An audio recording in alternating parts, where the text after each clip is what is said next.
What's up everybody, my name is Morten Farrestron. Welcome to this jazz guitar lesson. We're going to talk about a solo that Charlie Parker did on a tune called AU PRIVAVE. That's a 12-bar jazz blues in the key of F. Yeah, you can download, there's a link in the description, you can find a tab. I'll put out some practice tracks. We're going to look at 3 rounds of solo, so you find practice track for each of the rounds, tab as I said, backing tracks, all that stuff. So you can download that. So yeah, it's gonna be, I mean, this is a lesson that if you spend some time with it, I'm pretty sure that it's gonna bring your playing forward quite a lot. You'll see this is kind of the core of jazz, you know, the DNA code of jazz that pretty much everything built on. So strong bluesy feel to a lot of the lines. He's using, you know, upper structure arpeggios a lot, chromatics, all that stuff. Yeah, most of it in this lesson is exactly as he played it, Charlie Parker. He's a saxophone player, obviously, but not all of it. There's some of this is a little bit frustrating if you try to transcribe Charlie Parker, because some of it lies really nicely on the guitar and some of it is really awkward no matter how you try, which position and how you try to play it. It's really, it's not, well, it's 2 different instruments, so not everything is going to be perfectly, you know, play perfectly on both instruments. So I've changed a little bit here and there just to make it more guitar friendly. But most of it is exactly as played, and it's certainly, I haven't changed anything that's gonna make it sound, you know, not bebop. So yeah, let's just take it bar by bar. Yep. Bar number 1. 1, 2, 3, 4.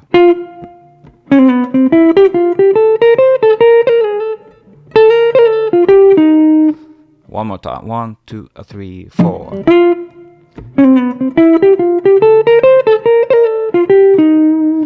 So, first thing to notice here, chord is F7. He's clearly playing F major scale, right? So you've been taught probably that on F7 you have to play the F mixolydian.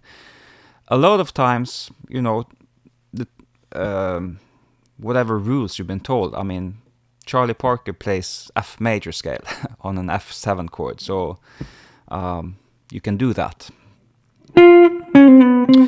First tension note here is something you'll also see a lot. That's a flat 6 on the dominant chord, and obviously a little bit chromatics there.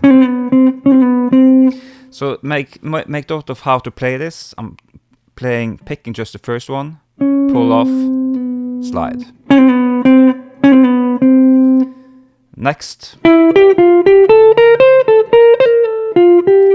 And not until here comes the flat 7.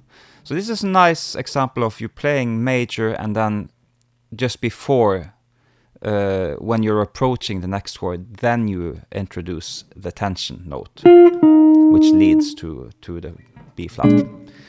Well, not B flat right away in this case, but anyway. Chord on second bar would be B flat 7. He's not really paying attention to that. This whole line is really F major. Right? Bar number 4 going into bar number 5. That's just a pickup into bar number 5. So this is on B flat 7.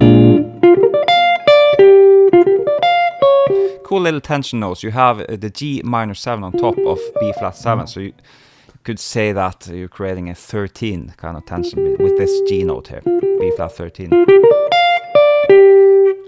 Same line, variation, playing the minor 3rd of B flat 7.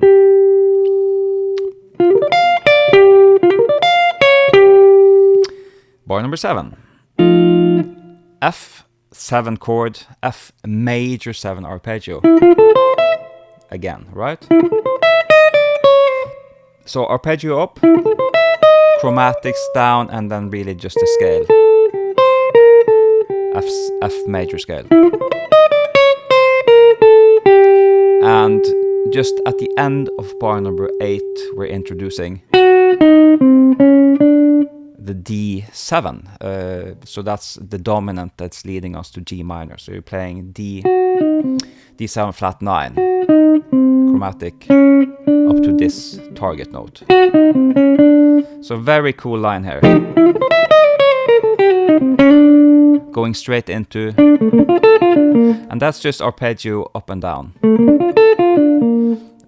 B flat 7, B flat major 7 arpeggio on top of G minor chord, so that's upper structure arpeggio starting on the 3rd, 5th, 7, 9 of G minor, right? On C7, this is bar number 10, bluesy stuff, leading into this F7. Cool little ending of the line there, ending on the 6th or the 13th. Right, so let's take it from bar number 7. 1, 2, 3, 4.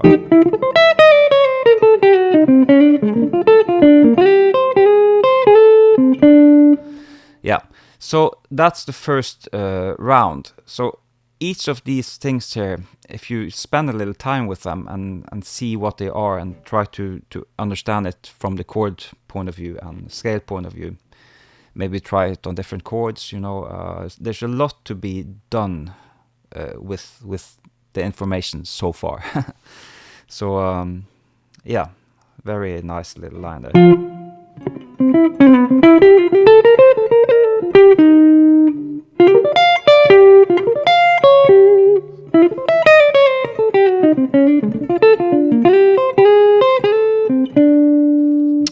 All right, second round.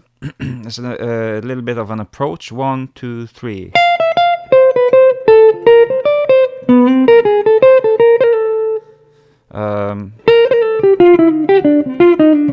Yeah, let's take it a bit by bit here. So the first is really just playing around on the chord notes of F. F, right, root, 5th. And then we have, yeah. So this is playing around on the F chord notes. Pretty standard kind of bluesy line. And then we change position to the C minor. Right, C minor, F, B flat 7. Pretty interesting line, this. I'm not sure actually how to think about it. Because say the chord notes are from B flat 7. This is bar number 17. And the flat 9 here. You know, this is an E minor triad. E minor triad. I don't know if that's what he was thinking. You know. Anyway, these are tension notes to B flat, flat 9, sharp 11, and the 7th. Yeah, this is it's not exactly sure how where this line is coming from, but it's a nice line.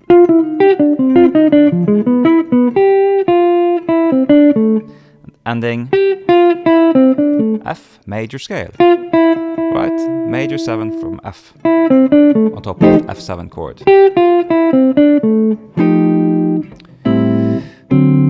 Okay, so bar number 20 into bar number 21. This is a major change that I've done. Well, not it's not a major change in the tones, but he's playing that line double tempo.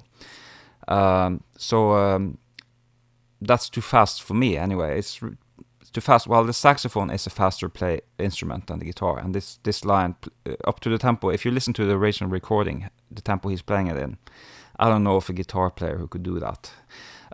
Funny thing though is that if you just play that line like I've written it in half tempo, well, normal tempo, it still fits perfectly over the chords. So yeah, that's cool.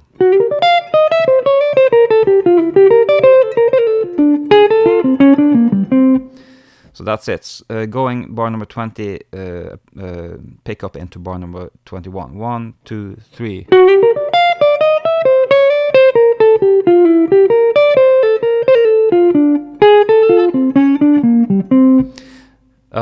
Yeah, so bar number 21. This is chromatics. You could play it like this to see how it's kind of the same idea, but I chose to stay in position because that's nice on the guitar.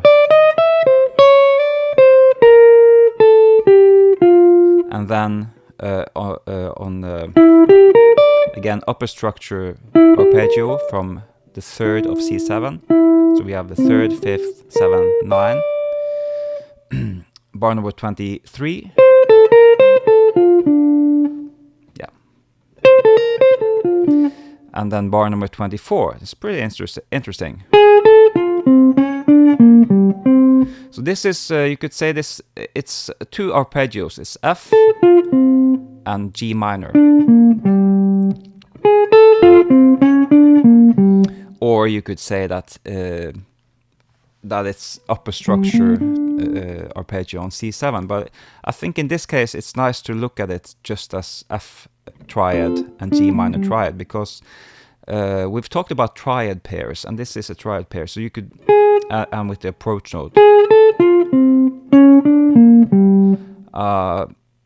that could be played. You could do triad pairs, you know, many different ways. Same kind of idea, but so the alternating between F, G minor, F, G minor, F, G minor, and so on. And that sounds like an exercise, but in this case it's just doing one of each. And still sort of sound exercise-y, I think, but in context it's a nice line.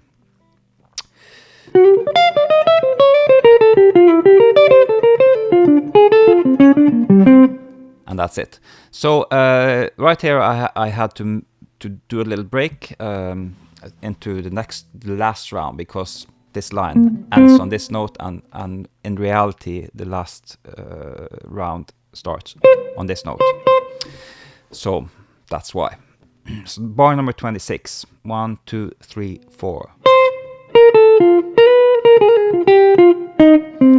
So cool blues line. So it's going from straight ahead F major to, this is the F blues scale.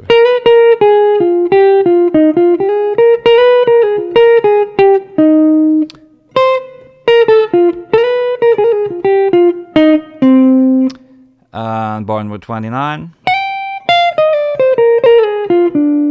So let's talk a little bit about position. So the F major scale would be D minor, and this position would be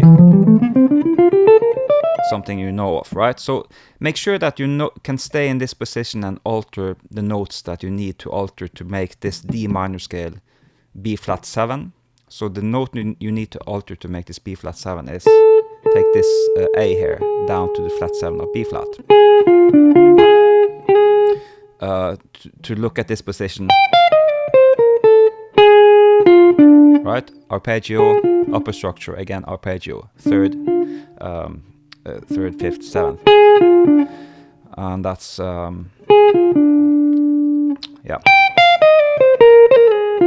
So this also, if you look at my archives, you probably see four note on each string scales would be like this.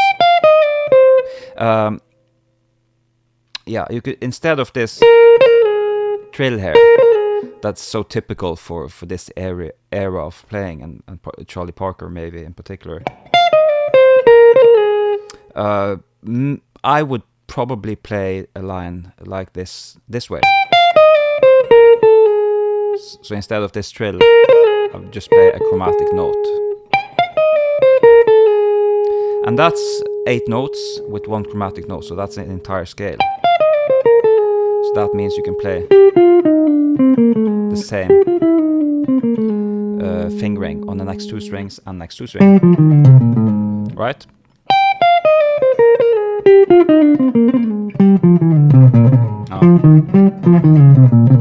Yeah. So, you know, try to expand all these ideas this way and play around with them and try to understand as good as possible how everything works related to the chords you're on and so on. Bar number 31, going from B flat 7 back to F. It's a very cool line here. Let's do that in context.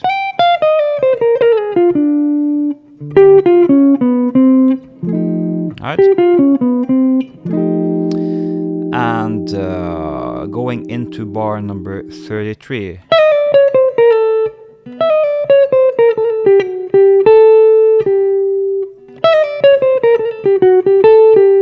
So this is on chords A minor 7 to D7. This line is really a D7 line with some chromatics. So this is chromatic down to flat 7, and then we have that flat 6 again.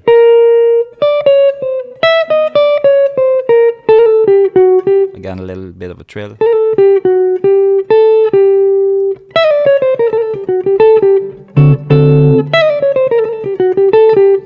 To G minor 7 on bar 34. And we end on bar 35 with a really nice bluesy line.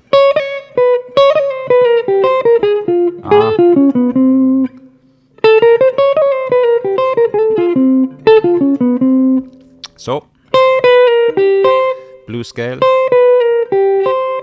and then F major triad, and enclosure. So this is the target note, and we play chromatic above, chromatic below, right? So this is it's an F triad with an enclosure on the end. Yeah.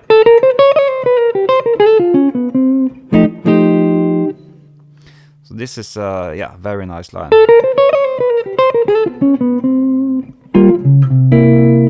So yeah, that's the entire 3 rounds. So what you should do with this, I think you should try to learn everything and then take bar by bar, lick by lick, and try to analyze it and play around with it, expand it, maybe change it a little bit, use it on different chords, see what you can do with each of these ideas. And then probably some of them will resonate more with you than others, and maybe you know, that's the ones you'll really keep in your playing. So if you have questions for me in the comment section, that should be about like specifics, you know, specific. You can ask about if something is unclear with which fingering to use, or you know, but be as specific as possible. Point to which bar it is that you're wondering about. You know, what's the fingering in bar number 17, and then what's the pick direction, which note can be slurred. You see, I've noted a lot of slurs and slides and stuff like that, which is probably most important when you're playing this up to tempo. If you're playing it really like I've played it now, really slow, you can probably pick almost every note. But once you start getting up to tempo, those things become more important, where you slide and do hammer-ons and pull-offs. Yeah, it's gonna help with your phrasing, gonna help that you actually are able to play it up to tempo without, you know, tensing up and you know, yeah. It's going to help you with the timing and phrasing and all that stuff. So, yeah, I think it's not, you know, it's 37 bars of music, but should probably keep you busy for a long time. It's really recommended that you spend some time with this, because even if you like modern stuff or fusion or whatever, this is really where it's all coming from, I think. Please hit like. If you haven't subscribed, that's cool. If you do that, comments are cool, as I said. And yeah, I think that's it. Have a great day. See you soon. Bye-bye.